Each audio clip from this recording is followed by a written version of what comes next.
அன்பு மைந்தன் இயேசு, நீ பிறந்த நாளில்தான் அன்பு மலர்ந்ததோ?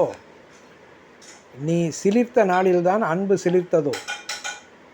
உம்மிடம் அனைத்தும் சுதந்திரமாக, விடுதலையாக, கருணையின் வடிவே, கல்மிஷமில்லா மனமே, தடைகள் பல உடைத்து முடமும் களைந்து தெளிவான ஆன்மீகத்தில் வாழ்ந்து காட்டிய இயேசுவே, உன்னை பேசியவர்களுக்கும் அன்பா?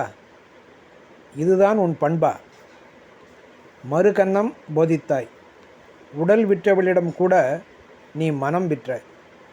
அன்பின் வியாபாரியே, ஆழ்கடலே, அன்பின் சுனாமி எப்போது? நம்பிக்கையான உன் பார்வை தரணியெங்கும் இனி தேவை. சுத்தம் சுதந்திரப்பட்டது உன்னிடம். அன்பு யுத்தம் வெற்றிப்பட்டது உன்னிடம். கடவுளின் தூதனே, நீயே பலருக்கு கடவுளாய் என்று நாங்கள் மீண்டு காண்போம் உன்னை. காத்திருக்கிறோம் இந்த டிசம்பரிலும்.